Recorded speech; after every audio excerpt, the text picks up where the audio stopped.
Ay, oh. Ruff, ruff, ruff. Ay, hindi ka po pwedeng gumanyan. Ruff, bakit? Kasi siya naman ay meow, meow, meow. Hey! Oh, parang alam niyo na kung sino, di ba? Okay, again.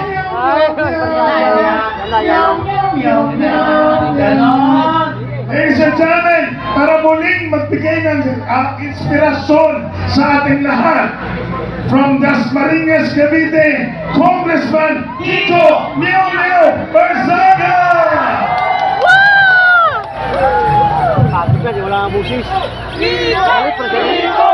Kiko! Kiko! Kiko! Kiko! Kiko! Kiko! Kiko! Kiko! Meow! Naglaglagan na sa Malacanang. Si Zanto, nilaglag na si Marcos at si Romualdez. Nagkaka na! Yung executive secretary, nilaglag na ni Marcos. Hindi na nila alam ang ginagawa nila. Pero alam naman natin, hindi talaga alam ni Marcos kung anong ginagawa niya. Kaya ito ang ekonomiya ng ating bansa. Lahat tayo sumuporta noon. Lahat tayo binigyan natin siya ng pagkakataon na baguhin ang ginawa ng pamilya niya, ang legacy ng ama niya, Marcos legacy. Pero sinayang niya lang.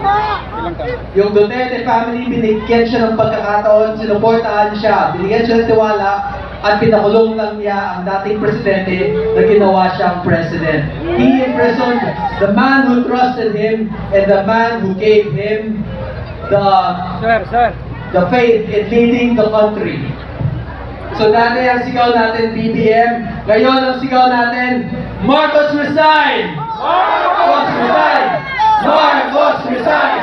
Marcos resign! Kasi wala nang kinabukasan ang ating bansa sa pamamalakad ni President Bongbong Marcos. Mag-resign ka na, ang dami mo nang ninakaw sa amin, ang dami nyo nang ninakaw, ang dami nang namatay, nagpa-party-party ka lang, na kumakain ka lang, natulog ka lang sa Malacanang habang binabaha at nagugutom ang iyong mga nasasakupan. Justisya para sa Pilipinas, BBM resign, Marcos resign! Resign! Marcos resign! Marcos resign!